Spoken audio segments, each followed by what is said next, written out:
Creo que debemos aprovechar la palabra un poquito, hermanos. Vamos a ver en San Juan algunos versículos comenzando en capítulo 3.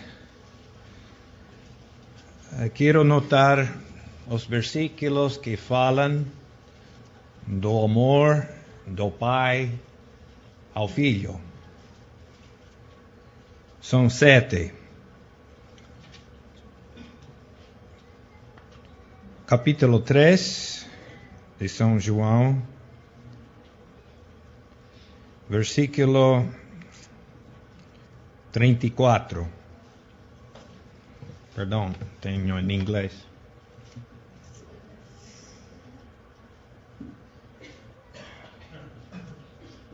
Esqueci, português.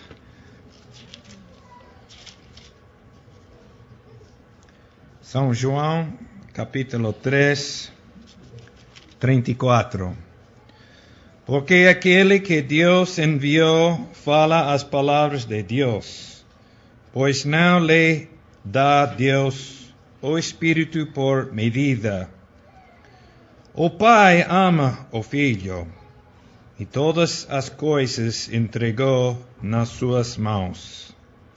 Aquele que crê no Filho tem a vida eterna, mas aquele que não crê no Filho não verá a vida, mas a ira de Deus sobre ele permanece.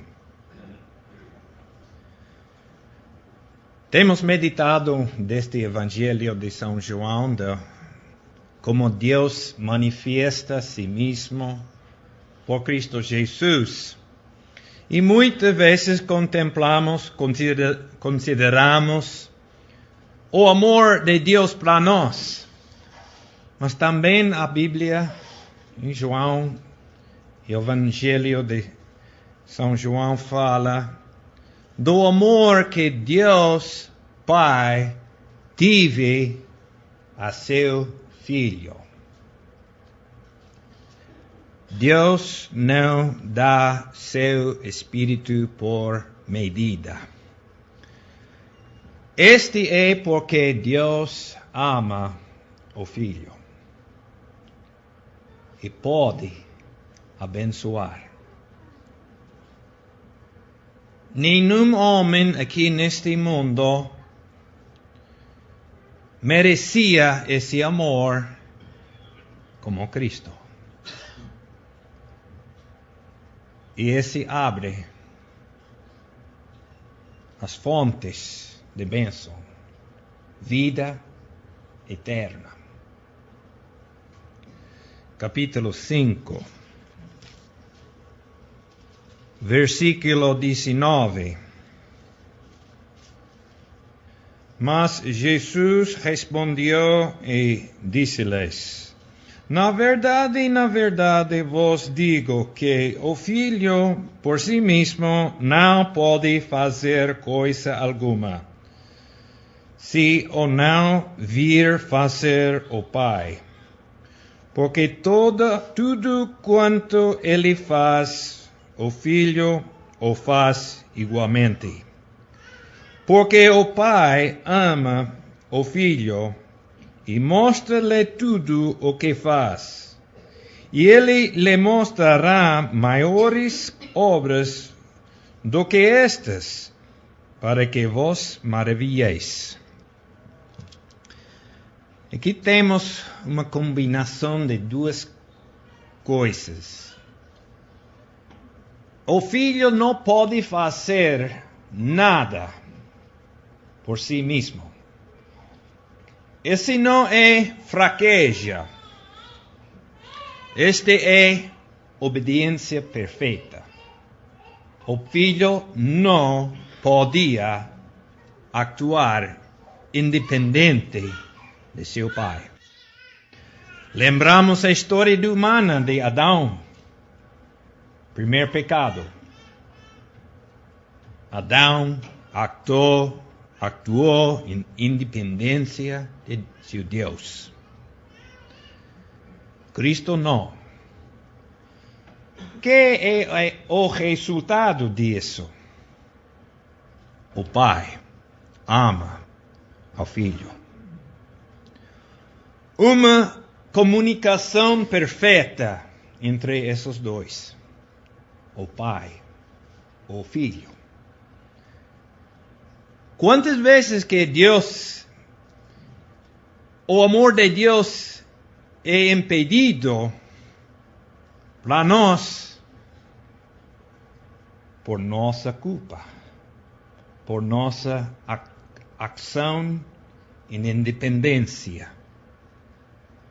Se nós nunca fizéssemos alguma coisa independente do Pai, quanto mais amor vamos sentir nós? Esse amor fluiu de Deus o Pai ao Filho. Por esta razão. Capítulo 10, versículo 17. Por isto o Pai me ama, porque dou a minha vida para tornar a tomá-la. Ninguém me tira de mim, mas eu de mim mesmo a dou. Tenho poder para dar e poder para tornar a tomá-la. Este mandamento recebi de meu Pai.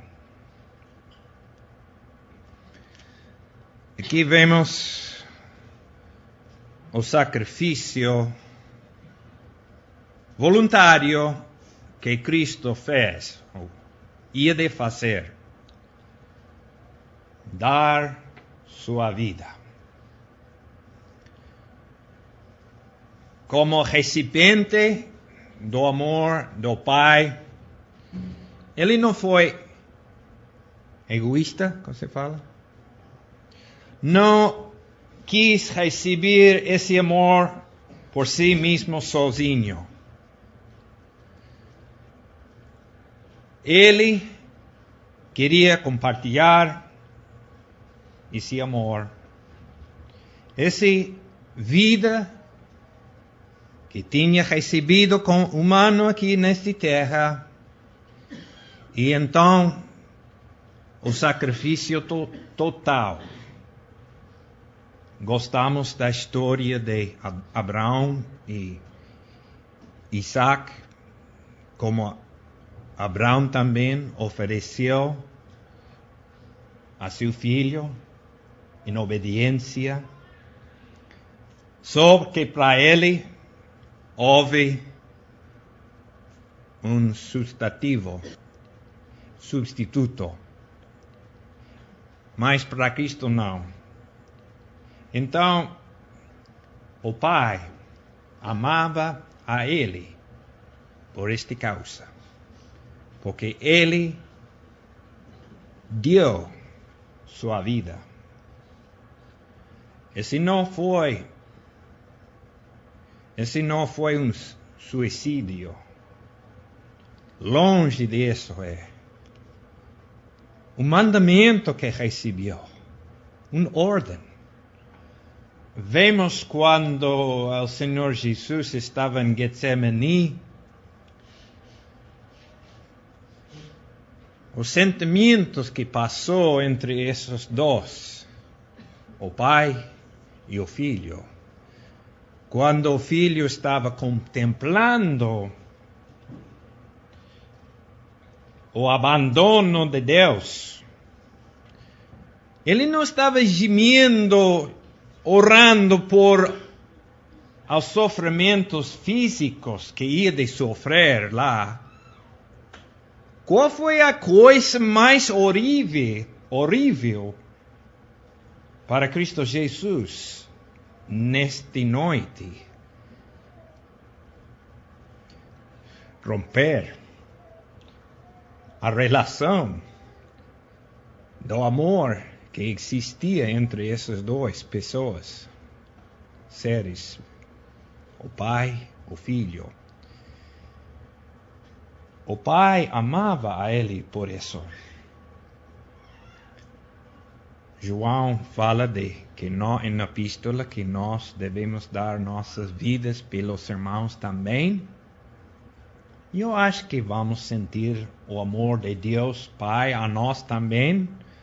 Nunca a mesma medida que Cristo sentiu. Mas aqui está. O Pai ama ao Filho porque deu sua vida. O próximo encontro em capítulo 15, me parece. Versículo 9. Vamos começar de 8, versículo 8. Nesto é glorificado meu Pai, que deis muito fruto, e assim serais meus discípulos. Como o Pai me amou, também eu vos amei a vós. Permaneci no meu amor. Se guardardes os meus mandamentos, permanecereis no meu amor.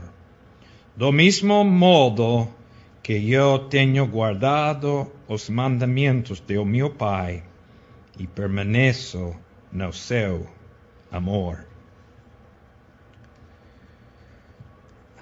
Vemos aqui que a obediência é uma expressão de amor. O Pai amou o Filho porque obedeceu. E ama a nós pela obediência também. Não quer dizer que Deus não ama todo mundo. Ele ama também os malos, os maus. Mas não com a mesma medida. Esse é um amor especial, distinto, que só podemos gozar na obediência. E acho que a obediência é uma forma de expressar a mesma amor que recebemos de nosso Deus. Diz a palavra em 1 de São João, Epístola de São João, nós amamos a Ele, ou nós amamos Ele, porque Ele primeiro amou a nós primeiro. Que é o amor? Difícil expressar o que é o amor, não? Mas todo mundo sabe algo disso. As crianças, toda criança que tem pai bom, aprende o que é o amor antes de aprender a falar. Eu lembro que quando estava no colégio, que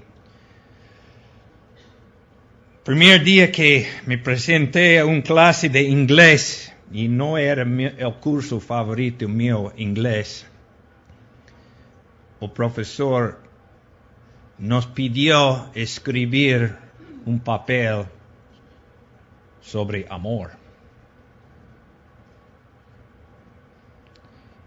E eu fracassei essa tarefa.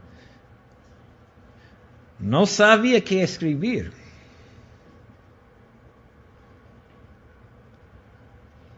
Mas eu sei o que é amor. Como pode expressar isso? Bom, Deus nos dá a compreender. A obediência é uma forma que se manifesta, mas não quero largar. Em capítulo 17 temos os últimos 13, eu posso achar. Creio que vamos a ler os últimos versículos e vamos encontrar 3 vezes mais. Não ubiquei ainda onde estão. Vamos a comenzar desde 21. São João 17, 21. Para que todos sejam como tu, ó Pai, és em mim, e eu em ti, que também eles sejam em nós, para que o mundo creia que tu me enviaste.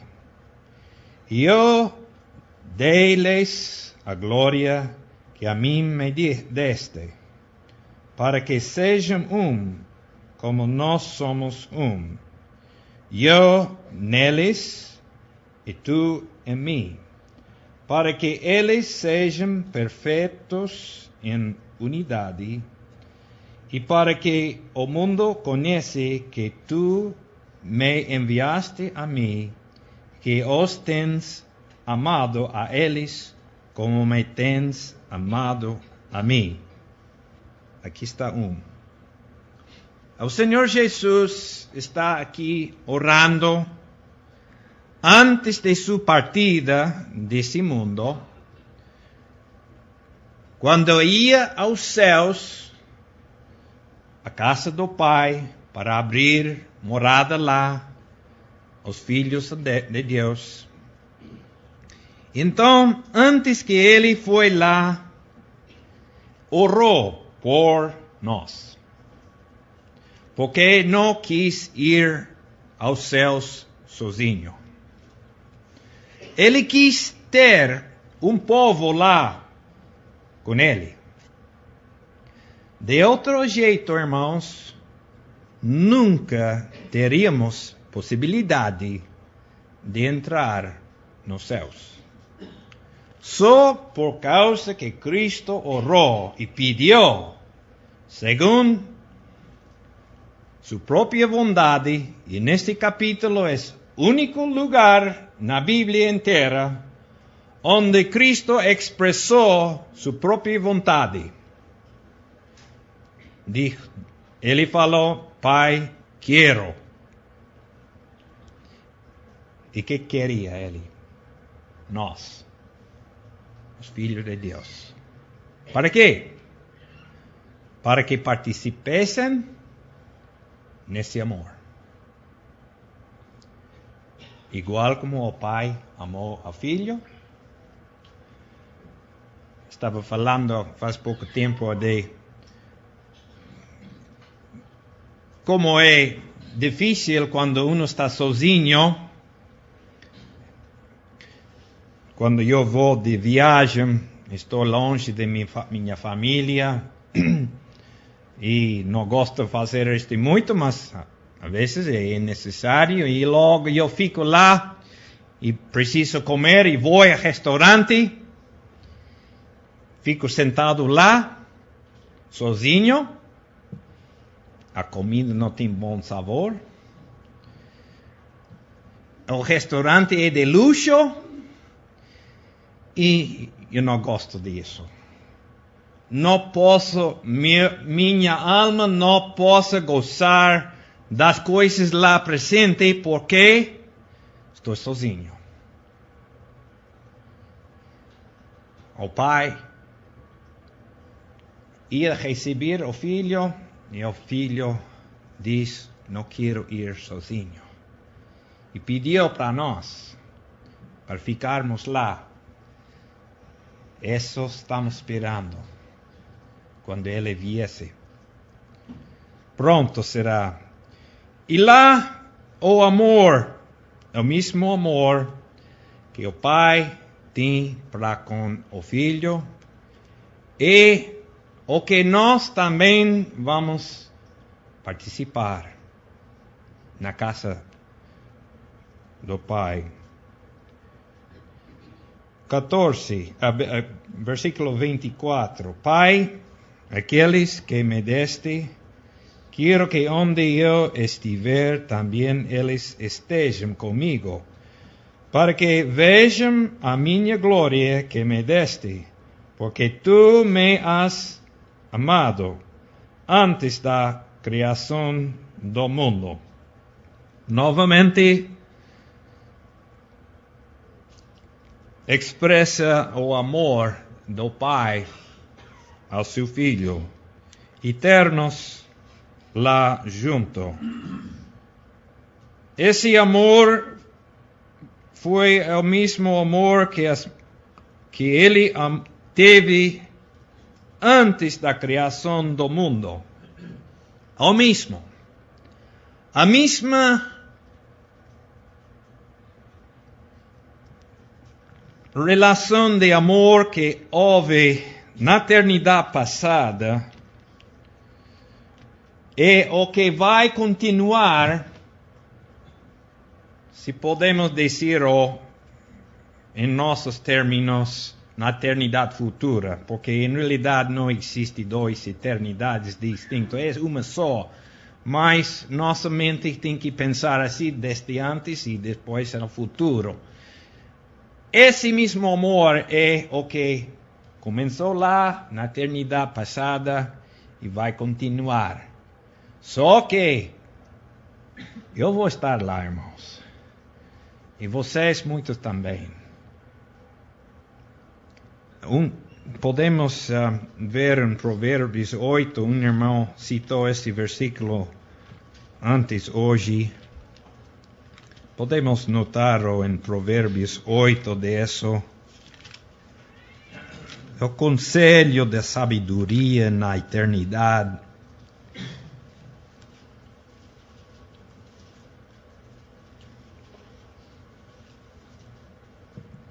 Provérbios 8, versículo 23 diz: desde a eternidade foi ungida, desde o princípio, antes do começo da terra. Logo sigue falando da formação das coisas do mundo. E versículo 30. Então eu estava com ele e era seu aluno, e era cada dia as suas delícias, folgando perante ele em todo o tempo, folgando no seu mundo habitável e achando as minhas delícias como os filhos dos homens.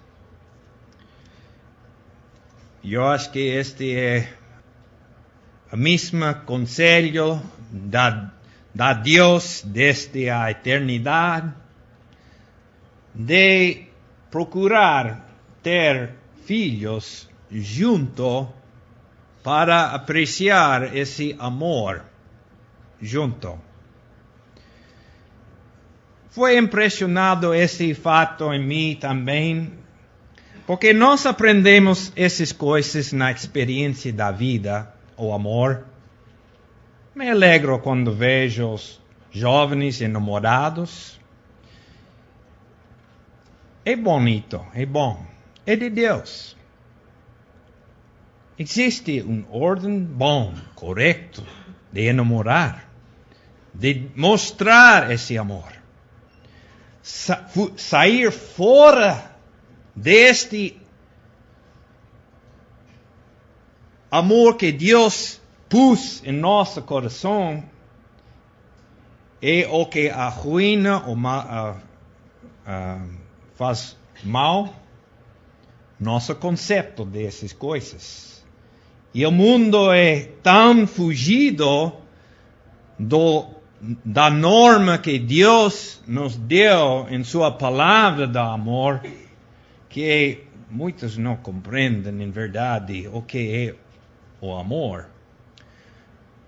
Por isso voltamos à palavra de Deus, compreender o que é o amor, como expressa o amor e, sobretudo, o amor que Deus tem para nós, como teve para seu Filho. Falta mais la última, volviendo a São João 17. Para mim, esses versículos em São João 17 são as mais sublimes na Bíblia. Vamos a ler até o fim. Versículo 24.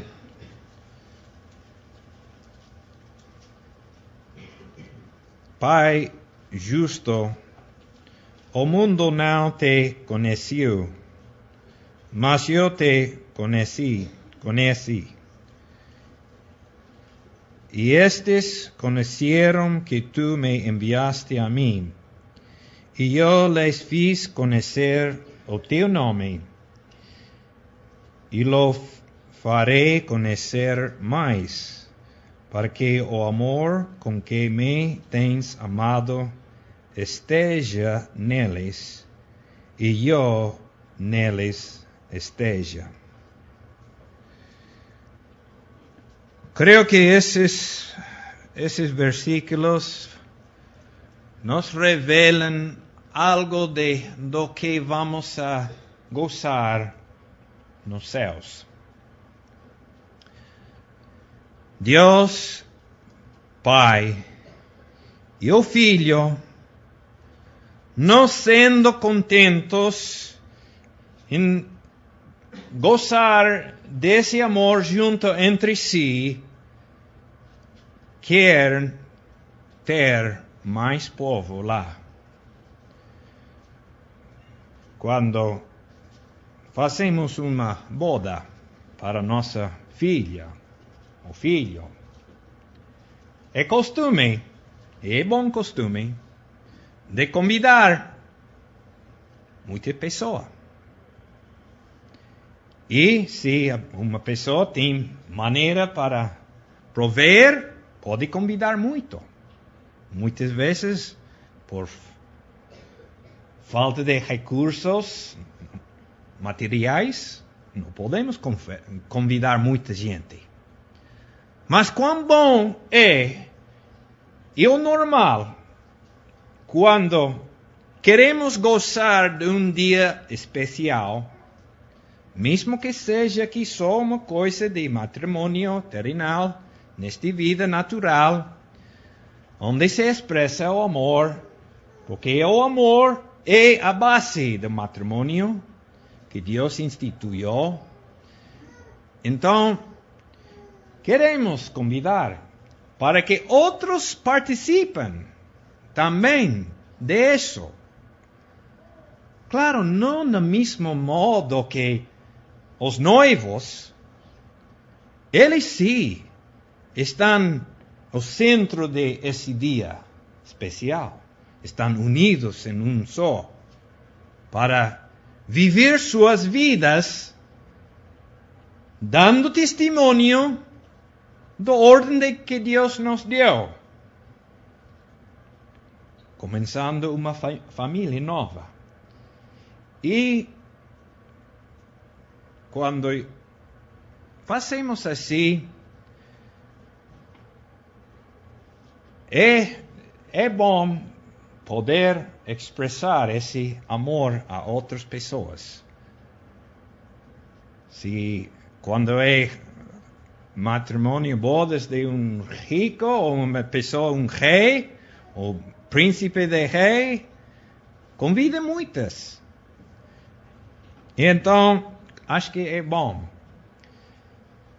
Bom, o Senhor, então, em convidar-nos pelo Evangelho, está convidando-nos todos a entrar, a gozar, não só aqui nesta terra, o amor que Deus Pai tem para seu Filho, mas nós também estaremos lá juntos, gozando esse mesmo amor. Que bom, irmãos. Eu sei que cada um aqui que é crente no Senhor Jesus aprecia em verdade esse amor. Se sente esse amor que Deus tem para você, para seu irmão e para todos. E gozamos disso. O Senhor Jesus, então, quer ter-nos lá por toda a eternidade. gozando de essa mesma coisa. Acho que palavras não são suficientes aqui para expressar esse seno, esse vistaço que temos aqui, que Cristo convidou para que você e eu gozamos desse amor.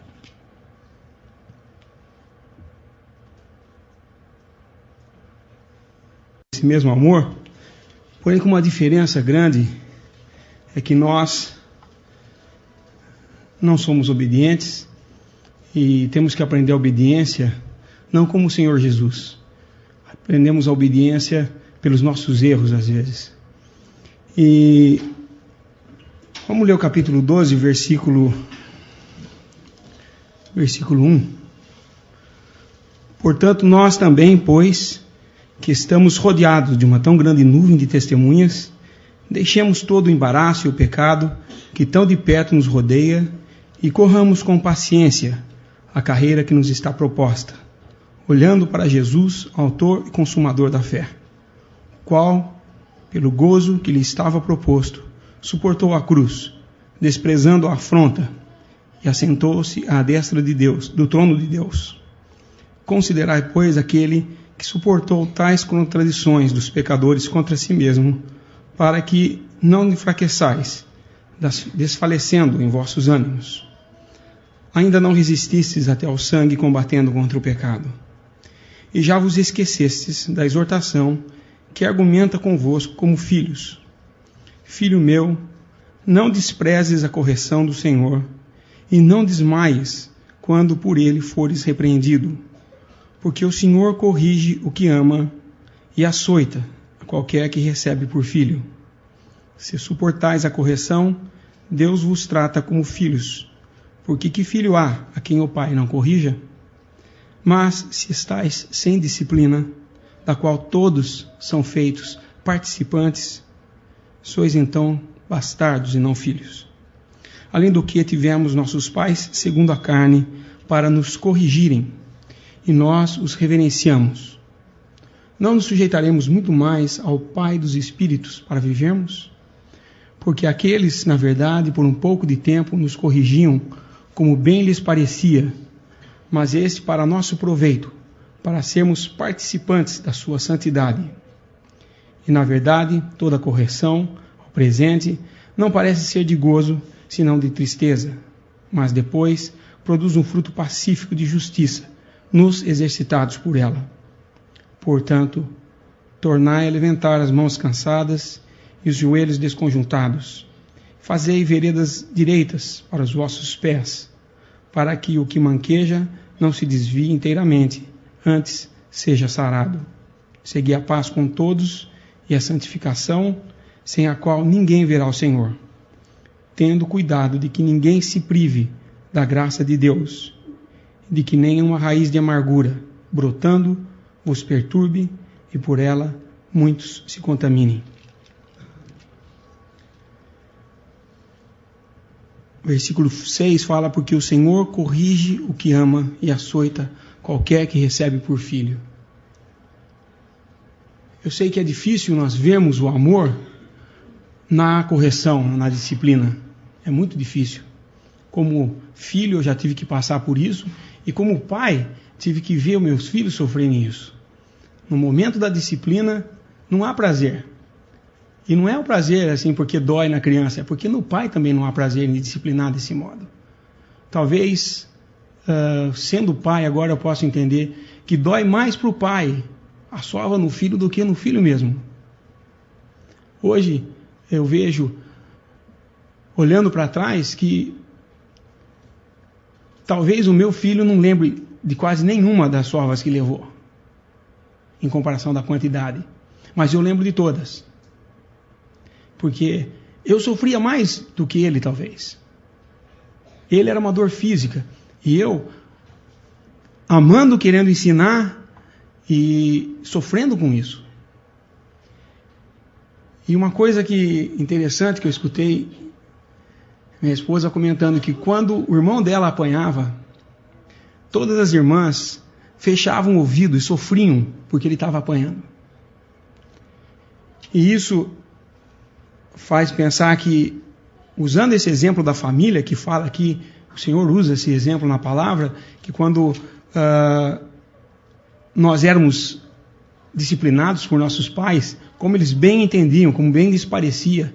Lógico, como pai nós não somos perfeitos disciplinadores, basta ver nossos filhos, e basta ver nós mesmos. O homem não é perfeito em disciplinar, mas Deus é. Mas usando esse exemplo da família, nós podemos ver que quando o Senhor está disciplinando alguém, todos estão sendo disciplinados na realidade. Porque enquanto um está sofrendo a disciplina, os outros estão tampando o ouvido, sofrendo com ele, vendo que ele está sendo disciplinado e aprendendo com essa disciplina de que existe amor. Porque se não tivesse a disciplina, seríamos bastardos e não filhos. E como é difícil sermos disciplinados. Todos aqui que já criaram seus filhos sabem como é difícil. Quando disciplinamos, eles sempre têm a culpa para jogar em alguém, não foram eles.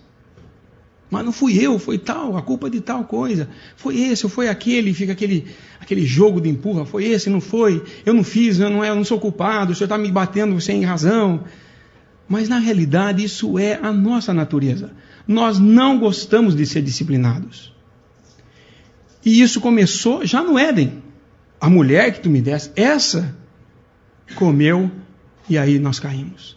Não foi ele, foi a mulher. Ou talvez a culpa foi de Deus de ter dado uma mulher que me fez cair. Mas é exatamente a nossa natureza. Nós não gostamos de ser disciplinados. Porém, se nós tivéssemos o entendimento do que Deus está fazendo quando nos disciplina, que isso é porque Ele nos ama, que Ele nos corrige, nós restabeleceríamos nossos joelhos, levantaríamos nossas mãos de novo e tomaríamos essa disciplina e sabendo que nessa disciplina todos estão aprendendo, todos têm para aprender, porque é Deus manifestando seu amor.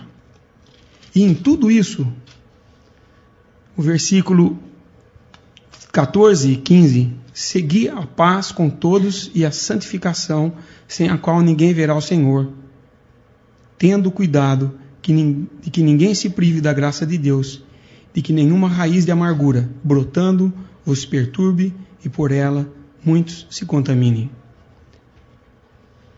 A maior consequência da rejeição à disciplina é a raiz de amargura. E ela não fica só, ela contamina a todos. Por isso, a raiz de amargura deve ser eliminada à raiz, não apenas as coisas superficiais, os frutos e as folhas. A raiz tem que ser eliminada. Porque se fica a amargura, ela contamina a todos. E quando nós nos rebelamos contra uma disciplina, o que cria em nós é uma raiz de amargura. Ficamos amargurados, ficamos sempre com uma barreira entre aceitar aquilo que está vindo da parte de Deus. E isso todos, não só aquele que está sendo objeto da disciplina no momento. Mas se nós pudermos ver, e isso eu estou falando do amor de Deus agora no sentido prático do nosso dia a dia, se nós pudermos ver a mão de Deus tentando nos ensinar quão bobinhos nós parecemos quando rejeitamos essa disciplina. Quando queremos dar uma desculpa, dizendo, mas eu não preciso dessa disciplina, eu não sou culpado, não é minha responsabilidade isso, não sou eu que devia estar tomando isso. Mas como parecemos criancinhas querendo dar desculpas quando estamos prontos a ser disciplinados. E se resistimos a isso, irmãos, torno a repetir, a raiz de amargura que brota nos priva da graça de Deus e contamina a todos.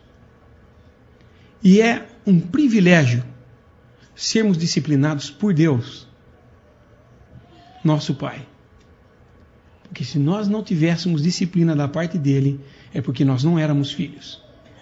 Mas somos, porque cremos, e esse amor é manifestado não só quando abrimos a palavra e vemos desse grande amor de ter entregado o seu filho e tudo mais, mas na parte prática, o amor de Deus continua sendo manifestado na disciplina que às vezes temos que sofrer. E quantas vezes falhamos e quantas vezes precisamos de disciplina. Que o Senhor possa nos manter nesse mundo, andando aqui, buscando receber tudo como vindo dEle. E que possamos andar em paz, buscando a santificação.